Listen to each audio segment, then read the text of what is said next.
right? It's, it still is because of the online and everything. The ratings aren't necessarily apples to apples. But at one point, I had done this because I had that promotion we were working on. I had to divvy this information to show the investors.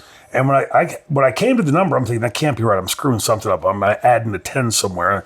I keep going over it and over it and over it. And I came to the conclusion that with all three of the companies running, and then the replays on Thursdays and Saturdays, there was an average weekly viewership in America of 48 to 52 million people watching wrestling. Wow. Now you ponder that. Like, it's no wonder why when you'd go to the airport or the grocery store, Taz beats your ass, whatever, because everybody was watching it in one form or another. And so you're coming in at that time. In one sense, it would seem easier, but also now, were you aware, was there a lot of pressure on that? Because you had all those people watching, and you've got Taker, and you've got Austin, you've got all these guys around, or was it more welcoming and you felt sure because you had those guys? Those guys were super welcoming when I came there. Good. I wouldn't be shocked if you said otherwise. It was, and there was a difference between the two sides. Raw, there was a Raw and SmackDown split. Oh, okay, yeah. Right at the time, it was there was a definitive brand split, and I was on SmackDown, and I always talk about it just is what it is. I'm not arfing. I'm not really complaining. I'm not trying to bury people, but it just was this way at the time. You had guys on the SmackDown side, say Kane, Taker, Batista, Finley, Booker T, Rey Mysterio, Chris Benoit, all these guys, and they were all at the top of this mountain, and they were throwing rope ladders over the side, and they were extending their hand and saying, come on, we can all exist up here. The air is fine up here. And they would always, every single one of those guys would pull me aside when I'd come back from my match and help me, or if I went to them specifically, and I felt like on the other side, on the Raw side, guys were dumping buckets of hot oil over the side and kicking boulders down and stuff like that. It was such a weird. And on the product level, coming out of that, the SmackDown and Raw sides, did one? Because again, I wasn't watching all the time, being on the road, but did the way you had it with the SmackDown guys? Yeah. Did it seem like that product was excelling and the other was being lagged, or was there no discernment? So I think that, and probably, I'm probably biased, right?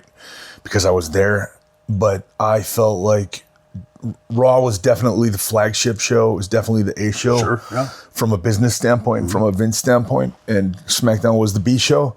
But SmackDown was a far superior product, I believe. Well, the talent list, wrestling, the talent list, and guys would just go out there. I remember Booker T and Chris Benoit had this best of 7 match. Oh, I remember those. Best of 7 series. Yeah. And they would go out and do 3 segments. Yeah. And they would know the finish. Yeah. And they would just call everything on the fly. Sure. Watching master classes week after week after week. Yeah. And I'm curious with this, you mentioned the names on the SmackDown side, and not if you don't want to feel like you're put on the spot or whatever. Who were the people on the Raw side? What was the Michaels? It was Shawn. It was Triple H, John Cena. Those guys I felt were stay off the mountain. Yeah. See, we were talking last night at the building. We were on a show last night in Bluefield together, West Virginia, and talking about the death of 1,000 cuts and how the people get so cutthroat in the business. And Ric Flair, if you're listening out there, nobody's ever you could try as good as you are. You're not taking it.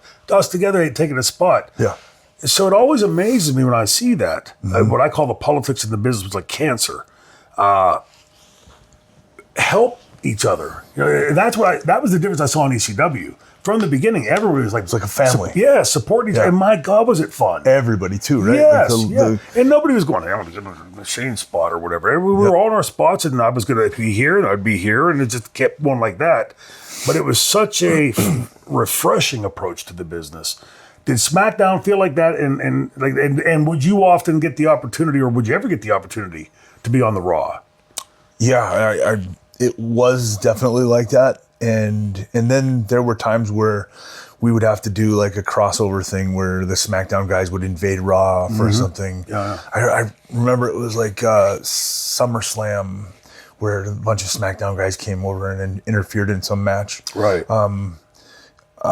But then eventually I got drafted over to Raw. So then I was on Raw. And So I you go still from this, felt... yeah, you go from this supportive atmosphere. Yes.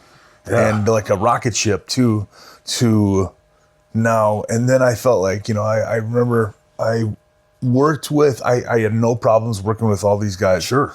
And then suddenly I worked Triple H on a house show. And then it was like I went from, being able to work to I'm too stiff in the ring, I'm too clunky, I'm difficult to work with. It was really weird and frustrating. Yeah, and I went from, people would ask me like, is it everything you ever thought it would be? And I was like, yes. It was awesome when I was first there. And then the last year and a half was miserable for me. And what a dichotomy. Right. You're telling me, man, I've made it to the NFL, and a year later it sucks. I don't think I've ever heard anybody in the NFL go, man, I wish I could go back to college ball. No, right? Yeah, it's crazy. Very similar to the stuff I had seen, and I won't belabor those points, but Shawn Michaels is an incredible performer. Triple H has made his bones. Again, just like you couldn't take Flair's things, you're not going to take Heartbreak Kids. So why not help each other? Because ultimately, I want to see every seat out there with an ass in it. If I can't do it and you can, come on board, man. Help me out. I don't get it. That was the thing. Like, we wanted if the whole show is good and if everybody's good, then wins for everybody. The fans win. Yeah. Company wins. You win. Yep.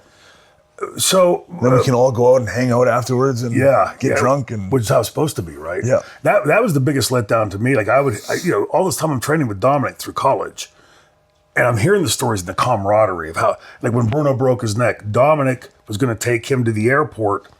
He wouldn't go to the hospital there because he knew his mother would have a heart attack if he was in New York and there. So Dominic was going to drive him to the airport, and Bruno said, "No, I'll take it. You have to work tomorrow." Like, my God, you got like 3 broken bones in your neck and you're driving a cab to the airport. And I had never seen it when I got into wrestling until ECW. And so for me, it was just like, oh, man, finally, Now, again, I don't want to, I think sometimes the viewers might think I'm just taking these shots because they know I don't like these guys or get along with these guys. Vince, you can say whatever you want about him. We said this earlier. You would never hear me say, I think Vince McMahon is stupid. Right. How does Vince see that? And this dichotomy, SmackDown is a supportive and cohesive group of everything's working. And then over here, we're getting this. Why didn't he step in and do something with that? He liked it. Like, I feel like he kind of got a kick out of it. Yeah. Trial by fire type of thing. Yeah, like, he liked to see people sort of simmer and cook a little bit. And I definitely believe that. Yeah. Yep. I always said, like, what do you get a billionaire for Christmas? A tie? He's already got a bunch, right? Right. He likes to play with people's lives. With people. Yes. And people's emotions and stuff. Yeah, but also playing with their dreams and their lives and their life. It's I don't know. It's now there were tests and stuff like that, right? Like little. Sure. And see, that was the thing. By the time. Again, in the way I'd heard Dominic and Bruno talk and all those guys, but then also in the business, okay, you've been around the business 12, 13, 14, 15 years. Surely they know you're a professional or you wouldn't have been there for 15 years. And, it just always seemed very condescending. Like, if I was starting a promotion today, I'd say, okay, let's bring Kennedy in. And, okay, now, Ken, we're going to test you for 6 months and see if he'll take the shit. Why? Yeah. I mean, it's just silly. Let's just...